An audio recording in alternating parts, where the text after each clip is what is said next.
Hey everybody, we're Clique. And can you guys hear me in the back? Yeah, alright. So, tonight we're going to perform an ASCAP for you, and for a suggestion, I'm going to need an object that you would find in your room. Ping pong ball! Big. Oh, Come on. a rocking horse, a carousel, A vinyl record. imaginary cat, turkey sausage, DVD. Over there someplace, an imaginary cat.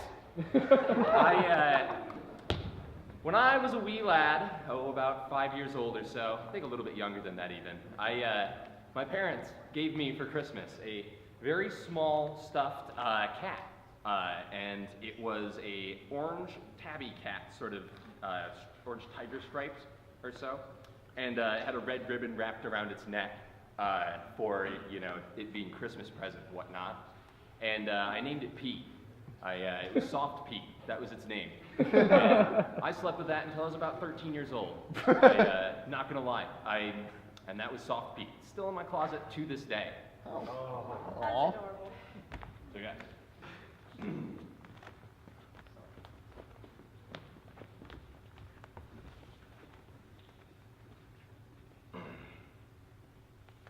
Hey, Greg. Yeah. You slept with me for so long, but now you don't hold me anymore. Well, you see, I'm starting to get kind of old. It's been really nice hugging you close for warmth. But look at you, you're all tattered. You got this, all your hair's gotten all fluffy, and you can hardly even see your eyes anymore. They're just puffed shut. Hey, you know what? I still have Really feelings. had I had feelings too. Don't make me feel bad about myself, okay? I mean, it's been nice having you around. Oh, sure, Greg. Sure, you love me after all these years.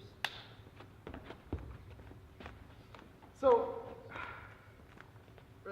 remind me why your grandson sent you to this retirement home? I don't remember. The last time I saw him, he was screaming at me. He was telling me he didn't love me anymore. He was telling me that I put too much stress on his family. I mean, did he even take care of you? Your hair's a little tattered. Can you even see? Don't make fun of me. I have feelings too, you know. So, remind me why your grandson sent you to a mortician? I'm just wondering why, because it seems like you're not dead yet, but it seems like he's very ambitious about your death coming. He also had written out your will, and do you want to, read it? I don't have eyes, I can't see it. Okay, so.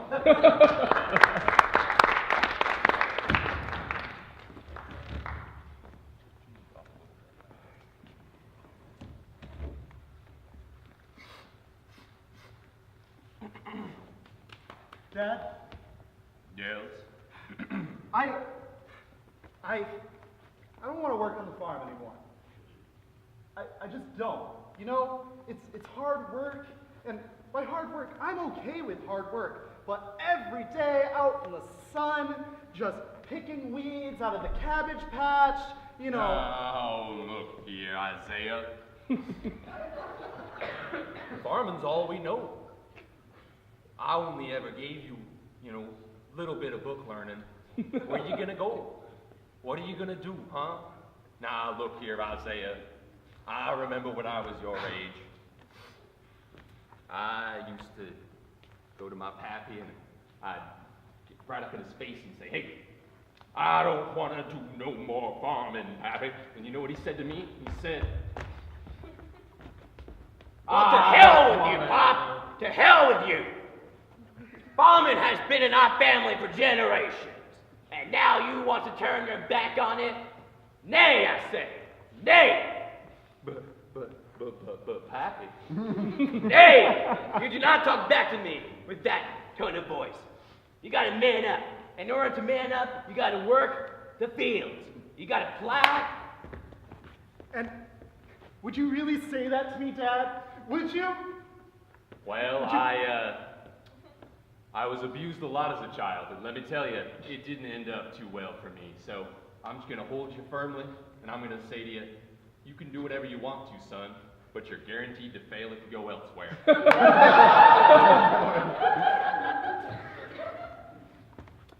Okay, I hope you got those carrots ready. Oh, we do. We got a couple bushes Because- over here. Oh, is that one bushel?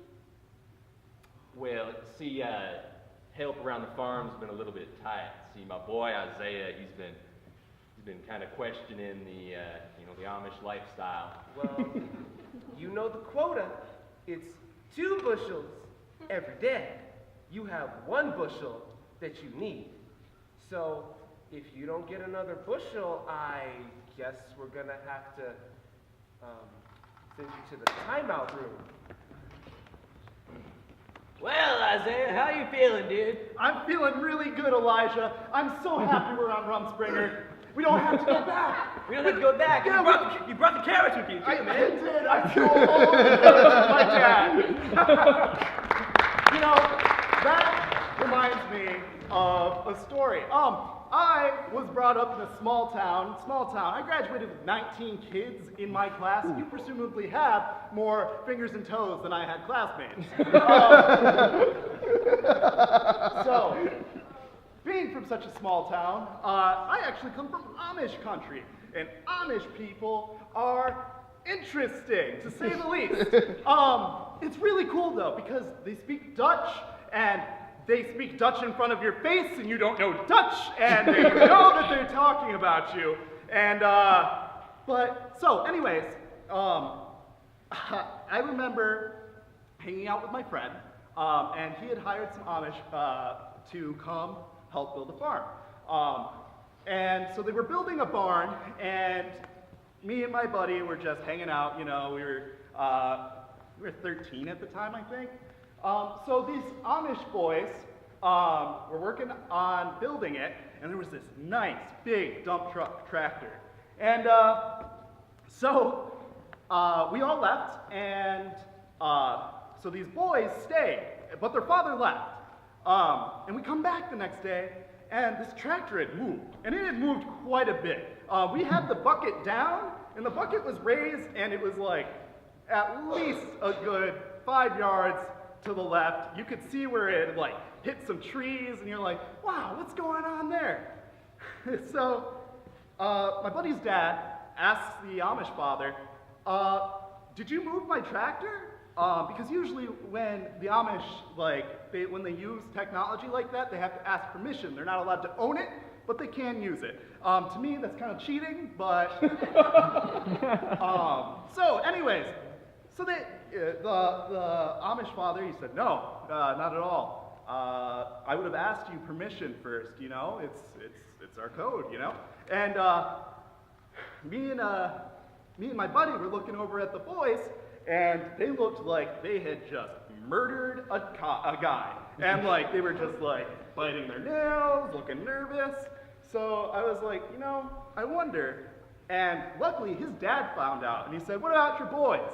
And immediately the younger one, who must have been 12, said, Joseph did it, he moved the tractor. And immediately the onslaught of Dutch at this young boy was amazing. And I swear to God, I would have paid to been at that house that night, because you know that he moved everything out of the barn and back in at least 4 times.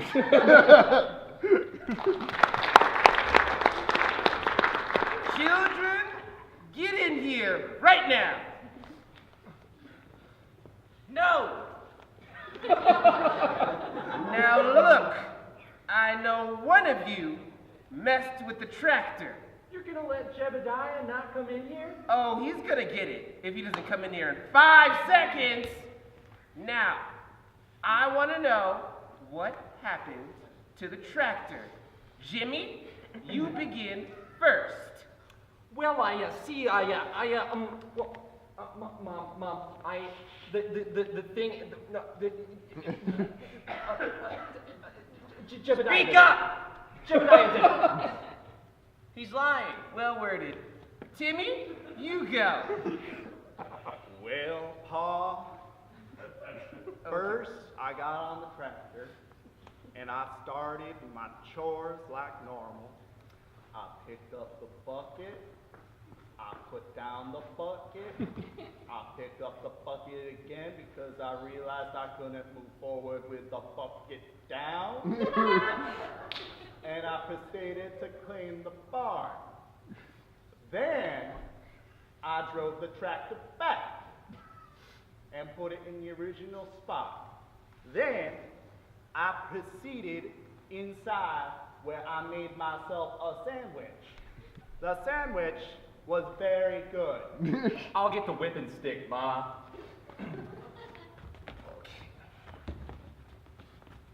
Hey, nice sandwich you got there. Thanks, kind sir. Would you like a bite? Yeah. Yeah? I haven't seen a sandwich as good as this in, I can't tell you how long it's been. Well, good. Let me tell you how I made it. Welcome to Subway, eat fresh. Sir, would you like salami on your sandwich? I don't like no salami on anything. Bologna? Ham? Sausage? I'll just take the bread, thank you. We got all of it. What type of bread? We have tortilla, wheat, Reuben. I'd like to get the tortilla and the wheat and the Reuben, all smushed together. You want a 3-layer bread sandwich? Yeah, I like that. Well, luckily that's our new menu item. Okay, I'll serve that up for you.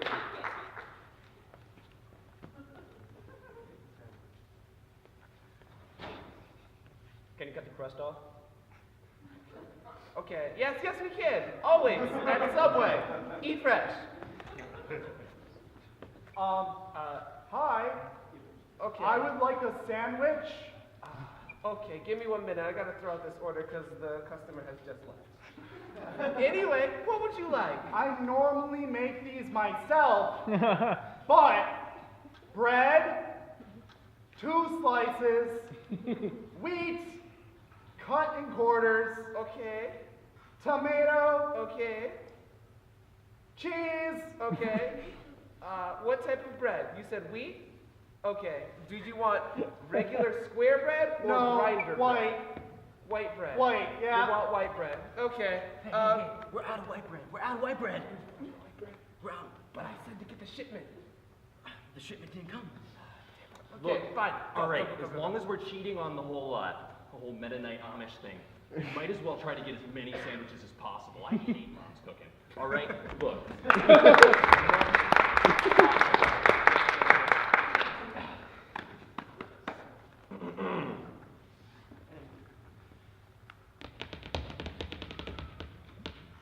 You ready? I suppose so. Let's get this over with.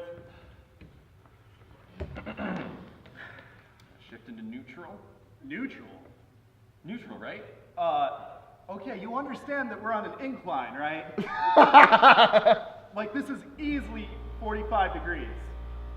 I mean, how about okay, I've got my foot on the brake. I'm gonna shift it. No, the clutch! You can't just shift it! Are the gears grinding? Because I hear a really loud grinding noise. Joseph! Yes? Dad? Put it in park. Just put it in park, all right? Joseph, you are 22. Look. You're holding up traffic. Get a move on. Don't listen to them. We can stay here. In a parking spot? You've been here forever. My wife's in labor. Hurry up. I mean, I guess we probably shouldn't have tried parallel parking outside of a hospital, but... It's fine. Look, I know going to RIT, you didn't really have transportation, you know, and you didn't need, well, you had transportation, you had the bus, but you didn't learn how to drive. But Joseph, this is a little bit ridiculous. I'm not very good with technology, Dad. You went to RIT. It's a technology-based college. I can't help it if I had a liberal arts degree. Hey man, you here for a live arts degree too? Yeah,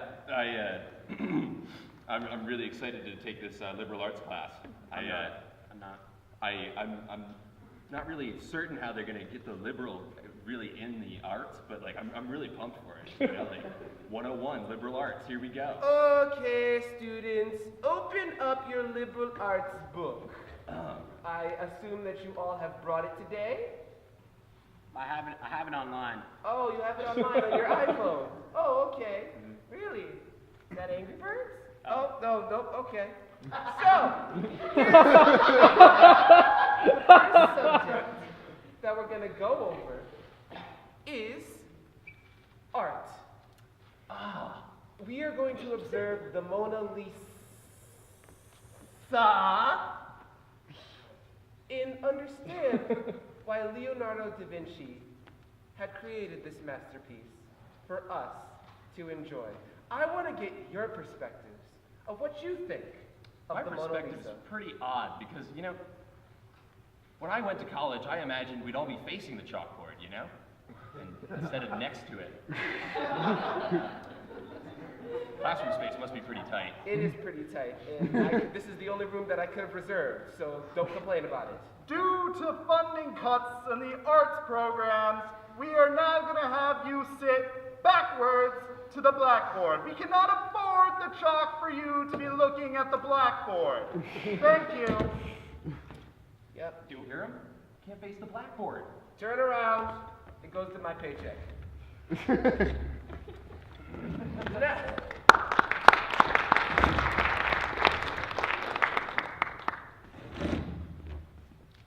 Alright, that actually reminds me of a story that I have. Like when he said that thing about like the loudspeaker or whatever, he was on a loudspeaker. Made me think about what Gosnell has. I'm a student in science, I'm a bioinformaticist, and I switched my major after my first year because computer engineering just didn't really do it for me. So whoever's in computer engineering right now, I'm sorry, but I'm gonna bash it right now. Good shit. You know, intro to computer engineering, it was a pretty easy class, except for the lab part. We had a 1 credit hour class, which was intro, and the lab itself took about 5 hours out of my week, so it was kind of ridiculous. It made me feel like, hey, I can't really do all this work, I can't really handle this. So add that on top of a couple different math classes that I had to take, because that's what engineering is like. University physics, that was a pain in the butt. Speaking of physics, I was in LA for physics at one point.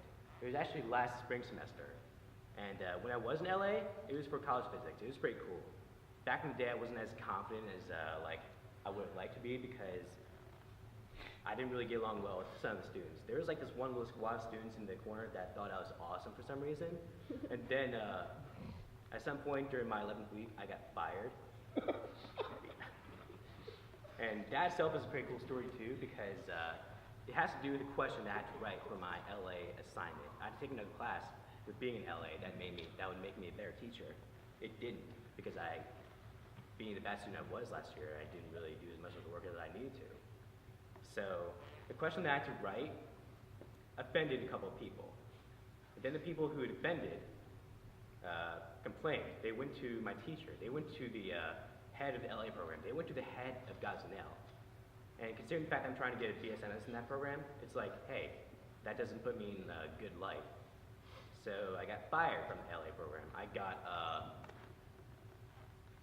fired from that LA program. I got kicked out of the class.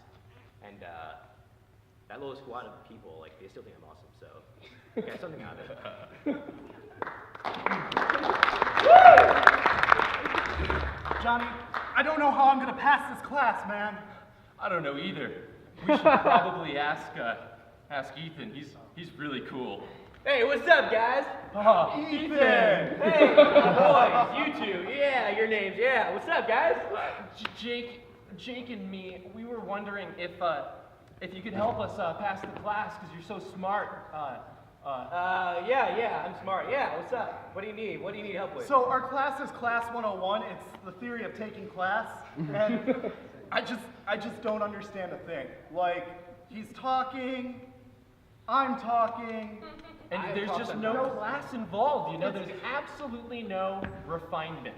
There isn't a refinement. That's what I expected from a class on class. And you know what? I'm know? gonna level with you guys. As your TA, I'm going to tell you exactly why this class is so bad. I'm listening. Go for it. Give me a second, all right? So I'm gonna teach you about class. Give me a second, Do we okay? raise our pinky fingers before or after we sit? When do I And does point the the fork teeth? go on the right side or the I left? don't know anything. The book goes on the right side. The book. Hey boys, welcome to orientation at the class school of school classes. Man, I don't know how I'm gonna keep up with all of this. You're saying words. I'm saying words. And somehow we're still sitting. Class school of... You guys are already doing pretty well. This is your orientation. You guys are the only two students that have ever come here. You guys made a very good decision choosing this school. Wanna know why? Why is that? Is it classy? You can't think of one good reason? Why did I enroll in here? All right. Look, you enrolled here because you want a future. You had a dream that one day you would become the classiest of all. What's up, buddy? Wait, I know my dream. What's your dream? Give me a minute. All right, that's our show, guys.